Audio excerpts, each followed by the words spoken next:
Hey everybody, it's Kevin Purcell for Notebooks.com and GottaBeMobile.com, and here we've got the Samsung Chromebook 2.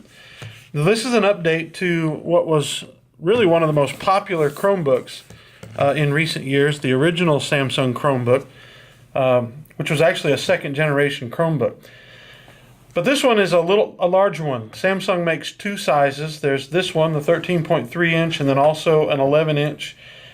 This one has the Samsung Exynos 5 octa-core processor, which means it's somewhat speedy, but it's not as fast as the Intel Haswell-based Chromebooks like the HP Chromebook 14 and a few others. But it is a really nice Chromebook, and one of the greatest benefits of it is you'll notice the screen. This is a full 1080p screen.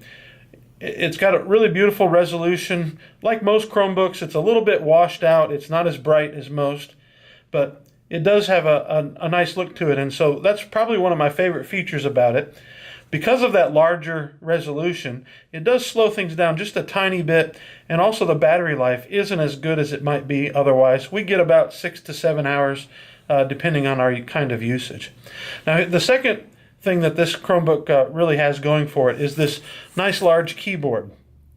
It's an island style keyboard. It's very comfortable to type on. It feels good. It does have a little bit of press here in the middle, which can get annoying, but for the most part it's a very good keyboard. I spend a long time typing on it, writing. That's one of the things I do most of the time is writing, and so I really enjoy that. And to go with it, it's got a decent trackpad. Some of these Chromebooks have small trackpads and they don't work as well. This is nice and responsive, and so I enjoy using it. I don't feel like I have to hook up a Bluetooth mouse most of the time. We want to go ahead and show you around it here. This has a Kensington lock for security's sake. I never use that. And then it's got one USB port on this side, your headphone and jack. Notice how nice and thin it is. It has a very sleek design. Of course, on the back here, we have just the hinge. It's a nice sturdy hinge. When you open it, you will have to hold down the computer in order to open it. I sort of would like laptops to be able to do that easily. You notice it's not too stiff, but it's stiff enough, and I think it'll hold up well. But then over here on this side, we also get, this is the power port. It's got a very small, thin pin input on that. And here we've got another USB port and HDMI. And then here's one of the weaknesses of the Chromebook. Unfortunately, can you see that?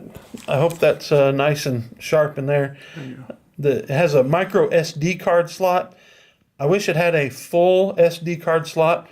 I like to take pictures, and my camera uses a regular SD card.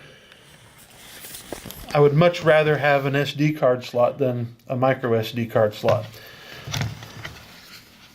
Probably one of the other weaknesses of this is it does come with 4 gigabytes of RAM and a 16 gigabyte SSD, which makes it very fast to boot up. But because of the processor, if you open, say, more than, I don't know, half a dozen browser tabs or apps at a time, it's going to slow things down a bit. I wish that they'd put an Intel-based processor in it, but Samsung's going to use their own product, so I really don't blame them for it. All in all, this is a really nice Chromebook. I would say this is probably one of the best 13-inch or larger Chromebooks. I still like the HP 14, not the current generation, the previous generation that uses the Intel Haswell-based processor. I like this. I think the new Toshiba Chromebook 2 is also one of the best. So it's probably in that range of the Samsung I would put after the HP, and then the Toshiba after this one. But all three of those Chromebooks are really going to be positive experiences for most people.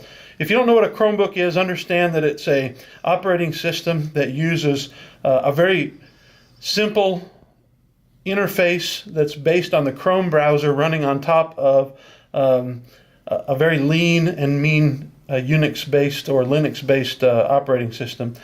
And what that means is basically most of your work is going to be done on the internet, so you're going to need an internet connection. This has 802.11 AC, which means you get nice fast Wi-Fi. There's no built-in wired networking, but I don't feel like that's a problem. I haven't used the webcam very much, but it does come with a webcam on here, good enough to do basic chat. You can't do Skype on a Chromebook yet. Microsoft is working on that, but it works well for Hangouts. The 1 or 2 times I have used it, I've used Google Hangouts, and it works just fine.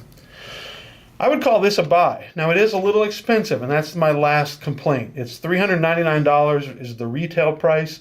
We've seen it on Amazon for like $378, somewhere around there. And we've also found a refurbished model on Newegg's eBay site for about $328. But most of the time, if you want one brand new, not a refurb, it's going to cost you at least $378 and upwards of $400 in order to get this one.